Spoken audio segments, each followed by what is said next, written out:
இந்த வருடம் 14/4/2026 சித்திரை 1 சதய நட்சத்திரம், துவாதசி திதி, காலை 8:42 மணிக்கு செவ்வாய்க்கிழமை பிறக்கின்றது. ஸோ பூஜை பண்ணுறதெல்லாம் 8:42க்கு மேலே வச்சுக்கணும். சூரியன் அப்போ தான் மேஷத்துக்கு வராரு, அவ்வளோதான் அதனுடைய தாத்விகம்.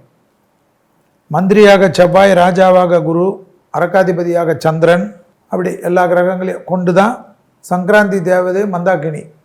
மற்ற கிரகங்கள் சூரியன் மேஷத்தில் இருந்தாலும் மற்ற கிரகங்கள் சனி நிற்பது, எல்லா கிரகங்களையும் கொண்டு இந்த பராபவ வருடம் என்று சொல்லக்கூடிய தமிழ் வருடம் பிறக்கின்றது. மழை மாறி மாறி பெய்யும் என்கிறார்கள். இந்த வருடத்தில் பெய்ய வேண்டிய நேரத்தில் பெய்யாமல், பெய்யாத வேண்டிய நேரத்தில் பெய்வது, ஆலயங்கட்டி மழை பெய்வது, பனிமழை பெய்வது, பாலைவனங்களில் பாதிப்புகள் ஏற்படுவது, நிலநடுக்கங்கள், இயற்கை சேதங்கள், மலை முகுடுகள், போர் மேகங்கள், கடல் மாசுபடுவது, கடல் நீர் உள்ளே வருவது. என்ன விசுவாசத்தில் தான் எதுவுமே செல்வி நல்லா சொல்லலையே, இதுலையாவது நல்லா சொல்லணும்னு சொல்ல முடியாது. 2031 வரைக்கும் இப்படி தான் நான் சொல்லிகிட்டு இருப்பேன். நீங்களே என்னை திட்டின்னு தான் இருப்பீங்க.